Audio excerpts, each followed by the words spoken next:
Wow. I'll be honest with you, I don't even know if YouTube Live is going to see this or not. That's almost enough for me to like turn it off, go make a drink, and be done with this. Obviously, I need to figure this out. I probably should not like try it while I'm live, but hopefully everybody's doing well. Fuck me. God damn. Anyway, what a day of football. What a weekend of football, right? College football playoff rankings just came out.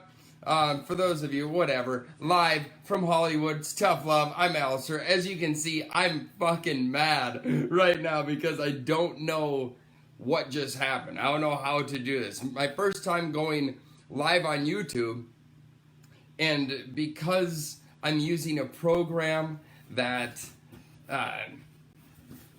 you can use to go live, you gotta like jump through a bunch of fucking hoops, and I don't know why I'm not living on a beach somewhere spearfishing and doing this. I don't get it. What am I doing? So who knows? I don't know, but obviously I would save myself a lot of headache if I just hired somebody to just do this. Then I'd be done. Then I could just like have it all set up.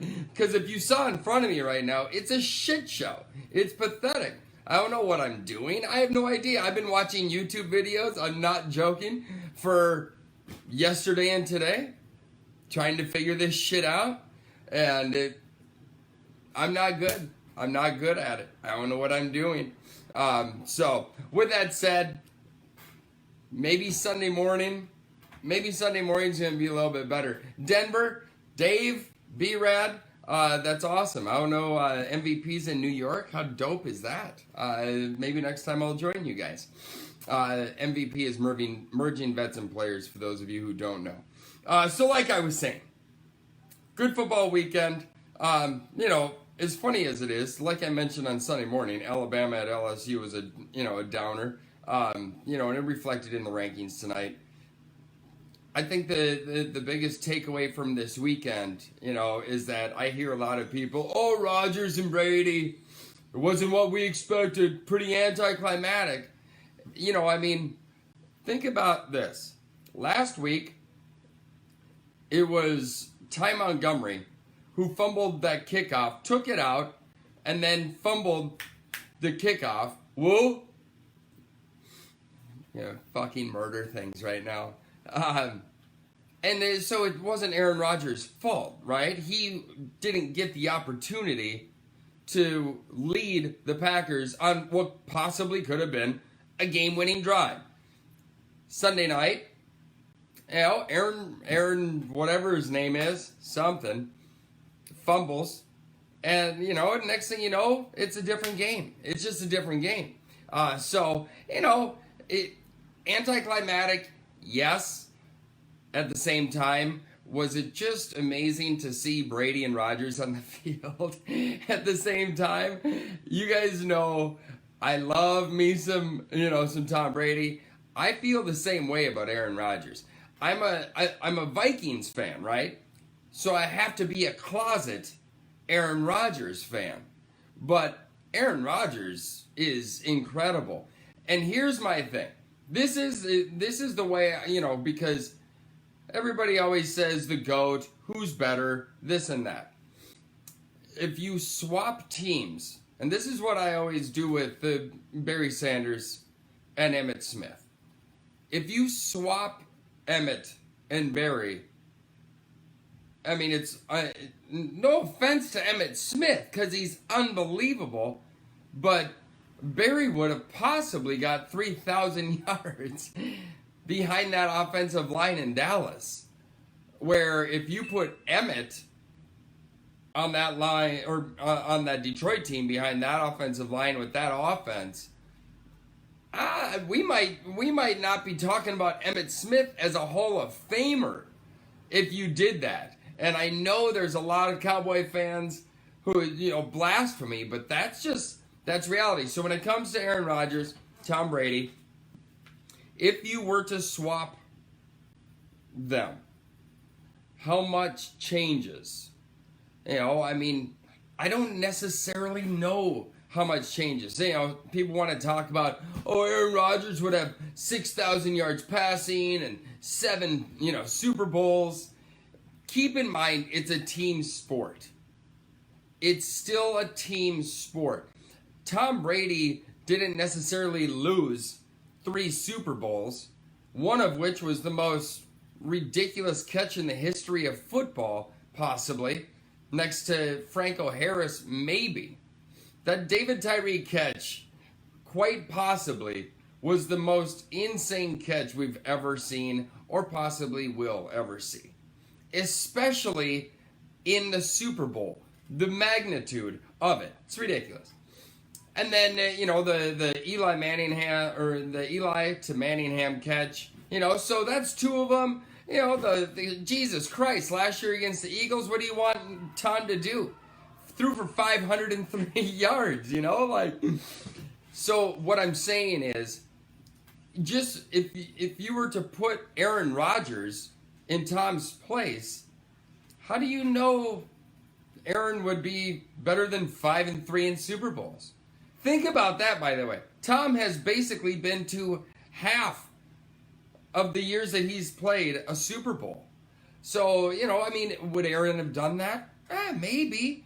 But Tom, I think, would have had just as much success in Green Bay, a Super Bowl, one. I don't know. But at the same time, it was just, even though it was anticlimactic, it was fun to watch. It was just fun to watch both of those. Denver, know what? For Freeman, you're all over the board. And it is chemistry, there's no doubt, Brad. Football, that's the beauty of it. And yes, I love football. It's my favorite. But at the same time, it's the biggest team mentality that you can have. The chemistry is so important. If one person isn't doing their job, the play can be foiled. And so therefore that's just on the field.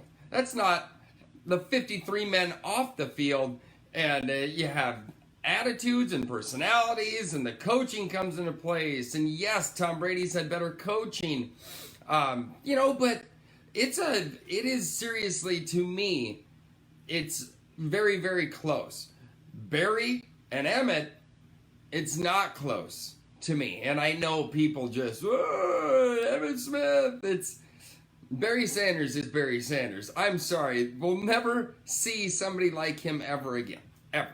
That's what's so amazing about AP, by the way, is that he has Jim Brown and Barry Sanders in a mix. He's incredible. And by the way, I told you so. How fun was it to see Cordarelle Patterson, by the way, on Sunday night? Former Viking, former Oakland Raider, a guy who I said, get him the goddamn ball. That's all you got to do. Everybody harped on him about being a poor route runner. Oh, he can't run around. He's a receiver. Get him the goddamn football. It's just like Percy Harvin.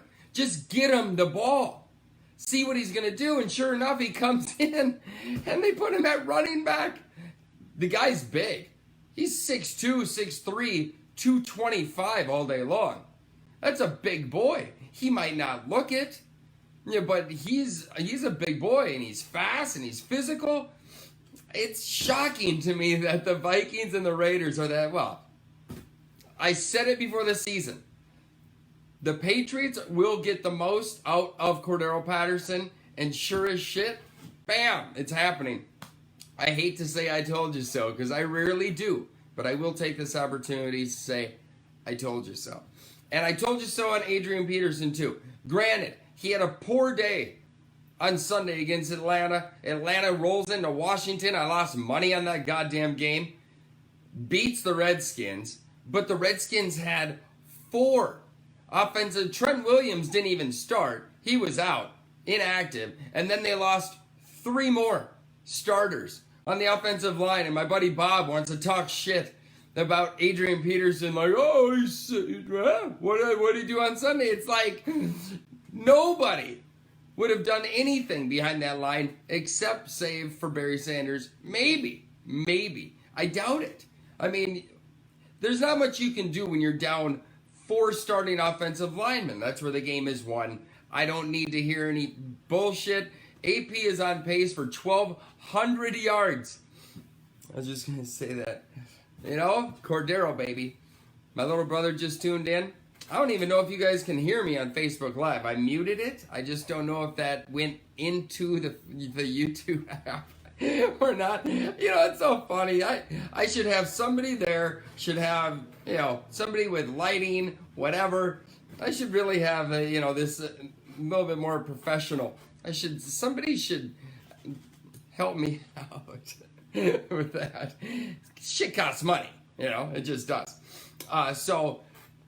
Anticlimactic, sure. Patriots win. They've won however many straight, and you know they're looking good. So is the Chiefs, obviously. Chiefs won and rather easy. Oh yeah, at Cleveland. Patrick Mahomes. It's insane to think that dude has thrown for 30 touchdowns, 29 or 30 touchdowns. That's fucking crazy. I still don't think they're going to be there in the end. January, the game changes. And if you don't have a defense, I don't think you're going to be doing good. I just don't. I mean, granted, their offense is insane, but everybody's offense slows down in January. It's cold. You know, it's rainy, it's snowy, it's shitty. The conditions are just that much different that I don't necessarily know if Patrick Mahomes and that offense would keep going. You know, I don't know. I don't know if that's realistic to think that they're able to keep this up through really bad conditions. It's Kansas City. What if they have a home game in Kansas City and it's 32 degrees, rainy, sleet out? You know, I don't think he's going to be chucking it for 350. I mean, they can try. I just don't know if Kareem Hunt is able to carry the load. He probably can, but that defense, I don't see it. I'll get to the Vikings, obviously. I know I have a lot of Vikings fans, including myself, who we housed the Lions and Stafford 10 times. But I just want to touch real quick on that Rams-Saints game. Obviously, everybody was very intrigued with the Packers and the Patriots, but that Rams and Saints game, that was the game of the week by far. And, I mean, you know, obviously Saints take care of business at home. I have a feeling if that game was on the road, it might be a little bit different story. It did feel like the last team to have the ball was the one who's going to win. Both their offenses are dynamic. Rams defense, you'd probably give the edge to. But Saints, you know, they've won 7 or 8 straight? Alvin Kamara, it's unfair. It's unfair. I don't know what that dude cannot do. And it's impressive to me that he has the ability to run between the tackles like he does and not get hurt. Joey, what up? I mean, it's interesting. Think about that. The guy's, it's not like he's a big dude. It's not like he's a big guy. He has just this want, this hunger. And on top of it, wildly athletic. The moves that dude makes, he beat the Vikings by himself. But Rams had a tough day, you know, in certain respects. I feel as though they let up, some pretty easy opportunities. And, you know, Saints in New Orleans, they're going to take advantage of those opportunities. I should probably check and see. Okay, nobody's called. I don't even know. Let's check the, it says it's streaming. I just don't know if it's actually, like, on or not. Should I hit this deal again? Let's see what this does. Then I'll hit it back again. Oh, yeah, I don't know what the hell that is. I don't know what I'm doing. I don't know what I'm doing. I have no idea. It should be easy as just hitting buttons, shouldn't it? It should be that easy. Can you tell I'm so not technologically advanced? I've got so much technical shit in front of me. It's shocking, insane, and I don't know how to use any of it. I don't have a clue. I don't. I have a really whatever. Okay. What, 12 minutes left? Vikings. I mean, again, just like Buffalo, just like the Jets, just like whoever else that we should have beat. These are games that, we should win these games. And, I mean, I was surprised that Dalvin Cook played. It makes sense to probably keep him on the shelf for the bye week and then bring him back. It's a hamstring. You know what I'm saying? Like, it's a hamstring. And as we've seen with that pussy Leonard Fournette, that bitch of mine in a first-round pick, who, for whatever reason, can't get over his hamstring injury. The sand can't come out of that gash soon enough. Trust me. But, I mean, I thought for sure they would rest Dalvin. And he played, and he did well. I mean, that 70-yard run, keep in mind, he had 10 carries, 81 yards, 70 of them were on one. So he had 9 for 11. All right, not so great. But that 70-yarder is the thing that gives Vikings fans... it brings a different dynamic. That's all it is. And Latavius has played his ass off, and he's done so well, and he did well on Sunday. But the home run threat that Dalvin Cook has, by the way, on that 70-yard run, supposedly, I'm not a scientist, I didn't look this up, I just heard it. But on that run, that was the fastest mile per hour anybody's had all season. And Dalvin got on Sunday on that 70-yard run. Crazy. Crazy to think with all the Tyreek Hills and all that type of stuff that goes on. That run on with Dalvin, fastest of the season. So, yeah, and, I mean, both of those two are just, Latavius Murray is a good pass blocker, and that's awesome, right? I mean, part of your job description as a running back is pass protection. Pass blocking. Dalvin, unbelievably last year through the first 4 games before he got hurt, that's the one thing I couldn't shut up about. Like, this guy can pick up blitzes. He's a rookie. How is he doing this? And Latavius Murray is doing it, but we've seen him do it. But how nice is that to have? 2 dudes who can, pass block and be effective and catch the ball out of the backfield. Both of them can. Not just Dalvin. Latavius Murray can do that really well. Latavius is like a poor man's Eric Dickerson to me. He has that, tall running style, but he's sleek and he's faster than you think he is. Kirk Cousins was serviceable. There wasn't anything that Kirk did. I think he had a pick. That was a pretty bad one. Maybe. I can't remember. I should probably pull up the... hold on. Whatever. Pull up the box score. Check. See? My eyes are just shit. Yeah, he did have that pick. 18 and 22, $160 something. Obviously wasn't needed. The defense was the story of the day. 10 sacks. Danielle Hunter. I mean, you look at that guy and you're like, yeah, he should. Right? I mean, he should. It's like, where did I get that stat? B-Rad, I'm telling you, I heard it. And I'm pretty sure it's real deal Holyfield. I heard it, I think on the NFL Network. Check it out. I'm 100% sure that I'm right on this. But fastest run of the season. Cousins, like I say, didn't do anything. Defense.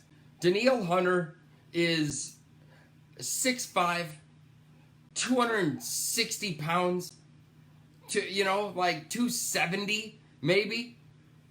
The guy is insane. You look at him, you're like, yeah, He should do that. He should be able to do that. But it's not that easy. You know, and he's got the lead for sacks in the league right now. I think he's, at 11 and a half. He had a fumble recovery for a touchdown on that stupid play by Stafford. I mean, I guess it's both of their faults. Carry on wasn't necessarily ready for it, maybe. It drops, goes to the ground, and there you have it. But Daniil gets 3.5 sacks, a fumble recovery. I mean, the guy has just been, through the first half of the season, there's an argument to be made that we're looking at the defensive MVP right now. Aaron Donald obviously is doing special things as expected in Los Angeles here, but Daniil Hunter, that's possibly the other side to it. Maybe, Aaron Donald, it's expected for him to do this, and he is, though. He's facing double teams weekly. The Saints double teamed him every play and let Ndamukong Suh have at it. Aaron Donald is special. It's ridiculous, but Daniil Hunter is somebody who, has had a good career so far. Short, but good. And it wasn't expected to do what he's doing. So who knows? Maybe that elevates him higher, than others, or than Donald, because that's basically obviously where it sits right now. But man, they did good. It was a record-breaking sacks on Stafford. Hold on. Yeah, it's so funny. Mark says if it was the fastest run, he would have been caught. That's what I was thinking too, but he did almost get that corner and almost was gone. So he almost did. But yeah, I want to say there was a game, not last year, but I think it was the year before, where we had 7 sacks on Stafford, I think is what it was. Like how Detroit has beat the Vikings twice before Sunday, for the 2 games here at US Bank Stadium, or back in Mini, but that's insane. The Vikings had the Lions number for years. And then, all of a sudden it's kind of been a struggle. I will say this. Defensively, yes, we did well. Obviously, when you pressure the quarterback like that, again, bring back Tom Brady into this. We saw it in 2 Super Bowls. What happens when you pressure a quarterback and get them uncomfortable and off their spot? And, the rest of your team doesn't necessarily have to do too much.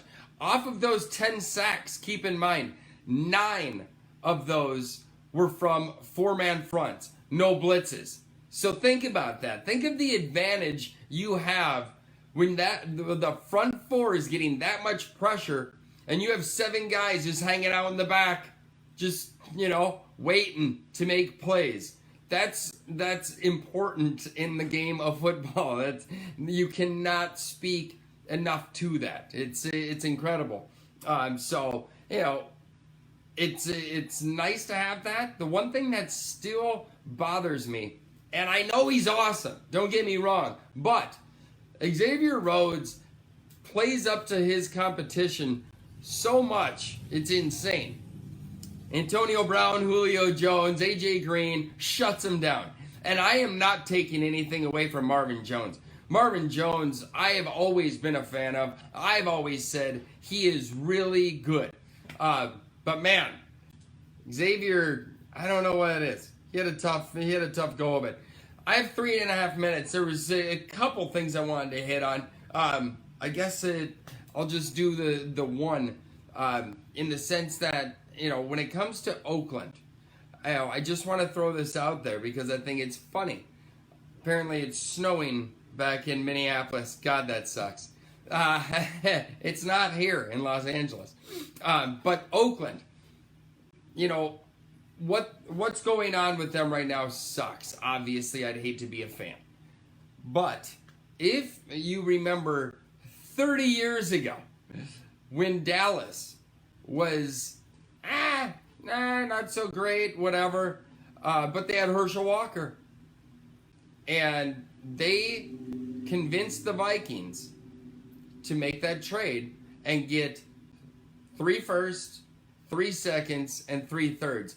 We will never see that again, obviously. And it wasn't just straight up like that. It was 4 other players who the Vikings traded along with that, was part of it, and blah, blah, blah, blah, blah. But, good one, Ryan. But from that, they were able to get Emmitt Smith, Darren Woodson, basically their whole offensive line.